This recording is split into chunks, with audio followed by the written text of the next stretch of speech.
9 minute के छोटे से वीडियो पे पूरा भौतिक शास्त्र का पेपर कवर कराने वाला हूँ। जी हाँ, 23 के 23 प्रश्न और इनके उत्तर इस वीडियो में आपको बताने वाला हूँ। तो देखिए, यहाँ मसला कुछ इस प्रकार से है कि आप वीडियो को लाइक करके चैनल को सब्सक्राइब कर लो और अपने दोस्तों के साथ शेयर कर दो ये पेपर, क्योंकि त्रैमासिक परीक्षा 2024-25 कक्षा 12वीं भौतिक शास्त्र का पेपर जो कि आपका 18 सितंबर 2024 के दिन देखने को मिलने वाला है, पूरा हल करके बताएंगे 23 के 23 प्रश्न। तो यहाँ देखिए, 70 अंक का आपका पूर्णांक होने वाला है, 3 घंटे का मिलने वाला है आपको समय। तो सबसे पहला प्रश्न आता है 6 अंक का कि आपको सही विकल्प चुनकर लिखिए। तो इसमें पहला प्रश्न है, एक कूलाम आवेश में इलेक्ट्रॉन की संख्या कितनी होती है। इसमें आप कर लेंगे 6.25 गुणित 10 की घात 18, है ना। इसमें आपको ब वाला लगा लेना है। उसके बाद नेक्स्ट प्रश्न यहाँ पर पढ़ते हैं हम, विद्युत धारिता का मात्रक नहीं है। इसमें आप कर लेंगे वोल्ट, है ना। वोल्ट करने के बाद स आ जाएगा इसका उत्तर आपका। तो इसके बाद नेक्स्ट देखिए, विशिष्ट प्रतिरोध का मात्रक है। विशिष्ट प्रतिरोध का मात्रक ओम मीटर होता है दोस्तों। तो इसमें आपको स ओम मीटर कर लेना है। उसके बाद यहाँ नेक्स्ट देखिए चौथा, धारावाही वृत्तीय कुंडली के केंद्र पर उत्पन्न चुंबकीय क्षेत्र होता है। इसमें आप कर लेंगे कुंडली के तल के लंबवत। ठीक है, तो मैं जितने भी उत्तर बता रहा हूँ इन्हें विनम्रता से सुनिएगा और चैनल को सब्सक्राइब कर लीजिएगा, क्योंकि आपके आगे आने वाले सभी पेपर का उत्तर यहाँ पर मैं आपको बताने वाला हूँ ना, इसी ही चैनल पर आपको मिलने वाला है। लेंज का नियम किससे संबंधित है। तो ऊर्जा संरक्षण के नियम से लेंज का नियम संबंधित है। ठीक है, तो यहाँ पर आपको ऊर्जा संरक्षण कर लेना है। भारत में घरों में दी जाने वाली विद्युत धारा की आवृत्ति होती है। तो भारत में घरों में दी जाने वाली विद्युत की आवृत्ति 50 हर्ट्ज तक की होती है। अब यहाँ पर रिक्त स्थान देख लो, एकल ऋणावेश के लिए स्थिर विद्युत क्षेत्र रेखाएं किससे प्रारंभ होती है। तो आपको यहाँ अनंत लिख लेना है ना, अनंत से प्रारंभ होती है। विद्युत विभव एक कैसी राशि है। तो विद्युत विभव एक अदिश राशि है। ठीक है, याद रखिएगा। किरचॉफ का प्रथम द्रव्य नियम किस सिद्धांत पर आधारित है। तो आवेश संरक्षण के सिद्धांत पर आधारित है ना। यहाँ पर मैं आवेश संरक्षण अलग अलग लिख दे रहा हूँ, आपको साथ में लिखना है। एक आदर्श वोल्ट मीटर का प्रतिरोध कितना होता है। तो इसमें भी आपको जो है अनंत कर लेना है। ठीक है, उसके बाद लास्ट छठा देखिए, एलसी परिपथ में धारा और विभवांतर के मध्य कितना कालांतर होता है। इसमें आप पाई/2 कर लेंगे। ठीक है, तो इस प्रकार से आपके रिक्त स्थान भी आपको देख लेने हैं। और अब आपको जो है पीछे देखने को मिलते हैं सत्य असत्य चुनकर लिखिए ना। तो यहाँ देखें, मैं पेज पलटा रहा हूँ। तो यहाँ पर देखिए, सत्य असत्य में पहला प्रश्न आपको पूछा है, दो समविभव पृष्ठ कभी एक दूसरे को नहीं काटते। यह सत्य हो जाएगा। विद्युत धारा ले जाने वाली कुंडली चुंबकीय द्विध्रुव की तरह व्यवहार करती है। सत्य, किसी लोह चुंबकीय पदार्थ में पारगम्यता 1 से अधिक होती है। तो यहाँ पर सत्य हो जाएगा। और आखिरी में चौथे पांचों आपके असत्य हो जाएंगे। ठीक है, इस प्रकार सत्य असत्य भी काफ़ी सिंपल मैंने आपको बता दी है। तो अब यहाँ नेक्स्ट देखते हैं, सही जोड़ी मिलकर बनाई है ना। तो सही जोड़ी बनाने में स्तंभ अ और स्तंभ ब दे दिए। संधारित्र को किससे मिलाएंगे, चार्ज का भंडारण, है ना। संधारित्र को चार्ज के भंडारण के नाम से जाना जाता है। विद्युत द्विध्रुव की इकाई कूलाम मीटर कहलाती है। लोरेंज बल किससे मिलेंगे। तो यह आप न्यूटन से मिला लेंगे। 11वां का आ गया है, देख लीजिए। पारस्परिक प्रेरण को हेनरी से मिला लीजिए। प्रेरित ईएमएफ को चुंबकीय प्रवाह में परिवर्तन से। और किरचॉफ का नियम जटिल विद्युत परिपथ का अध्ययन बताता है। तो स्क्रीनशॉट ले लीजिएगा, आपका सही जोड़ी का आपको बता दिया। अब एक शब्द और एक वाक्य में उत्तर देने से पहले आपसे एक रिक्वेस्ट है, आप सभी छात्रों की कक्षा 9वीं से लगाकर कक्षा 12वीं तक के आपकी त्रैमासिक परीक्षा 2024 के सभी पेपर, मॉडल पेपर और रियल पेपर आपको जो है हमारे WhatsApp group Panchal studies official पर मिल जाएंगे। जी हाँ, ग्रुप की लिंक हमने जो है कमेंट सेक्शन में पिन कर दी और साथ में जो है डिस्क्रिप्शन बॉक्स पर भी लिंक दे दिया। यहाँ पर आपको एक से एक PDF, फुल सॉल्यूशन, नोट्स और IMP क्वेश्चन आंसर मिल जाएंगे। बस आपको एक मैसेज मात्र करना रहता है। ठीक है, तो यहाँ पर अब देखते हैं, एक शब्द और एक वाक्य में उत्तर लिखिए। पहला प्रश्न पढ़ेंगे, समांतर प्लेट संधारित्र की प्लेटों के बीच की दूरी बढ़ाने के लिए उसकी धारिता पर क्या प्रभाव होता है। तो धारिता कम हो जाएगी, है ना। उसके बाद अनुगमन वेग और विद्युत क्षेत्र की तीव्रता में संबंध। तो VD अनुक्रमानुपाती E के।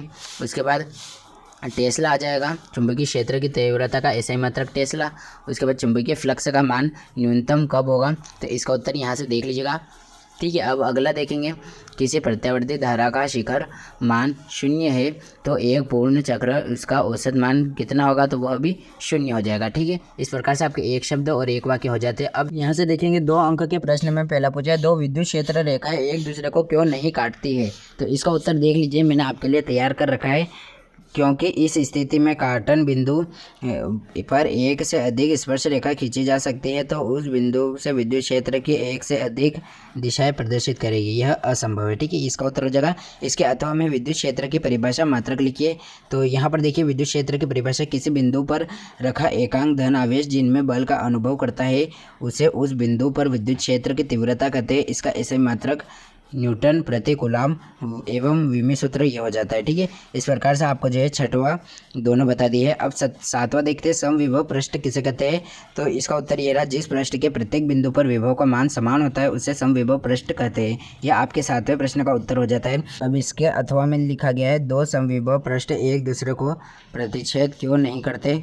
तो इसका उत्तर क्या हो जाएगा, यहाँ पर देखिए विद्युत बल रेखाएं समविभव पृष्ठ से लंबवत होती है। यदि दो समविभव पृष्ठ एक दूसरे को काटते हैं तो काटन बिंदु दो दिशाएं होगी जो कि असंभव है ना, यानी संभव नहीं है। अब इसी का आठवें का देखते हैं। मोटर गाड़ी को स्टार्ट करने पर, ये इसमें देख लीजिए, यह थोड़ा साफ दिखेगा आपको। इसे स्टार्ट करने पर उसकी हेडलाइट कुछ मंद क्यों हो जाती है। ठीक है, तो आठवें का उत्तर देख लो यहाँ पर, गाड़ी स्टार्ट करने पर स्टार्टर गाड़ी की बैटरी की उच्च धारा लेती है। बैटरी का विभव पतन IR से बढ़ने से बैटरी के प्लेटों के बीच विभवांतर काफ़ी गिर जाता है, ये इसका कारण हो जाएगा। अब इसी के अथवा में दिया है ओम का नियम लिखे। ठीक है, तो 11वीं में जैसा आपने पढ़ा था वही, यदि किसी चालक का भौतिक अवस्था में परिवर्तन न हो तो प्रवाहित होने वाली विद्युत धारा उसके सिरों पर लगाए गए विभवांतर के अनुक्रमण बताए, V अनुक्रमानुपाती I या V बराबर RI। ठीक है, यह आपका हो जाएगा, बहुत ही IMP प्रश्न है। ओम का नियम, एम्पियर का परिपथीय नियम लिखिए, यह 90 में आ रहा है, यह भी 2 अंक का है। इसका उत्तर देखेंगे अगर हम, तो एम्पियर का परिपथीय नियम में यहाँ इस नियम के अनुसार चुंबकीय क्षेत्र B का एक बंद वक्र C के अनुदिश रेखीय समाकलन वक्र द्वारा परिबद्ध कुल धारा I का म्यू नॉट होता है। ठीक है, इसके अथवा में दिया है अमीटर तथा वोल्ट मीटर में कोई दो अंतर लिखिए। तो यह रहे दो अंतर, आप जो है फटाफट से लिख लीजिएगा इस प्रश्न में। इसके बाद यहाँ नेक्स्ट देखते हैं, बहुत इंपॉर्टेंट है ये, बायो सेवर्ट का नियम लिखे। ठीक है, तो इसका उत्तर देखो, एक बार आप देख लेते हैं तो आपको बिल्कुल याद हो जाएगा। इसमें आपको एक मानक चालक AB में धारा प्रवाहित I होती है और इसको DB चुंबकीय क्षेत्र से प्रदर्शित करते हैं। तो इसका जो है आपको कुछ शर्तें लिख लेनी है और उसके बाद आखिरी फाइनल आंसर लिखना है DB अनुक्रमानुपाती IDL sin थीटा बटा R² है ना, और नियतांक K लगा लीजिएगा जिसका मान 10⁻⁻7 होता है। इसके अथवा में दिया चुंबकीय क्षेत्र रेखाओं के कोई दो गुण लिखिए। तो चुंबकीय क्षेत्र रेखाओं के दो गुण कुछ इस प्रकार है, ये बंद वक्र में होती है और दो क्षेत्र रेखाएं एक दूसरे को कभी नहीं काटती है। ठीक है, तो यह आपका चुंबकीय क्षेत्र रेखा का गुण हो जाता है। अब इसके बाद नेक्स्ट देखते हैं यहाँ पर, फेराडे के विद्युत चुंबकीय प्रेरण से संबंधित नियम लिखिए। तो फेराडे ने 2 नियम दिए थे, वह दोनों नियम आपको लिख लेने। ठीक है, 6 पार्ट तक आने वाला है आपका फिजिक्स में, सभी पार्ट आपने पढ़े हैं तो बिल्कुल दिक्कत नहीं आने वाली है। पहला नियम देख लीजिए यहाँ पर, किसी परिपथ में बद्ध चुंबकीय फ्लक्स के मान में परिवर्तन किया जाता है तो विद्युत वाहक बल उत्पन्न होता है। और इसके बाद दूसरा है, प्रेरित विद्युत वाहक बल का चुंबकीय फ्लक्स परिवर्तन के दर के अनुक्रमानुपाती होता है। ठीक है, ये 2 नियम आपको याद कर लेने। अब जैसे ही आप पीछे आएंगे तो यहाँ पर 2 अंक के ही कंटिन्यू रख रहे हैं। 12वां प्रश्न आ रहा है, प्रतिवर्ती धारा के विद्युत अपघटन क्यों नहीं होता है।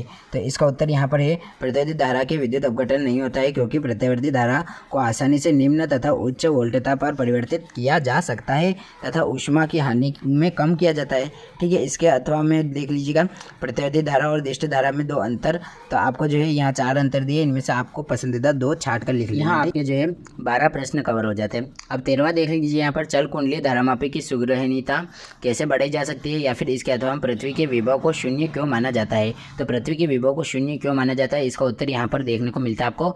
यहाँ पर देखिए, पृथ्वी का आकार इतना बड़ा है कि उससे कुछ आवेश देने या उसमें से कुछ आवेश लेने में उसके विभव पर कोई विशेष अंतर नहीं होता है, इसलिए पृथ्वी का विभव शून्य माना जाता है। ठीक है, इस प्रकार से आपके 13 प्रश्न हो जाते हैं। अब 14वें से आपके जो है 3 अंक के प्रश्न हो जाते हैं, जिसमें ये गॉस का प्रमेय उपयोग करते हुए सिद्ध कीजिए आवेशित खोखले है ना, समविभव पृष्ठ किसे कहते हैं, ये भी इंपॉर्टेंट है। किरचॉफ के नियम लिखिए, उनकी व्याख्या कीजिए, ये भी काफ़ी इंपॉर्टेंट है। 18वां 19वां 20वां यह 4 अंक के भी आ जाते हैं। ठीक है, तो 3 और 4 अंक के जितने भी प्रश्न आपने देखे, इन सब के उत्तर के लिए मैंने ऑलरेडी एक सेपरेट वीडियो बना रखा है जो कि पार्ट 2 फिजिक्स के नाम से अपलोडेड है चैनल पे, तो चैनल विजिट कीजिए, वो वीडियो तो देखिएगा। साथ में अगर आपने अभी तक अपना सिलेबस नहीं देखा, क्लास 11 में कितने पार्ट तक कौन से सब्जेक्ट में आने वाला है, तो वो भी देख लीजिएगा, काफ़ी इंपॉर्टेंट है।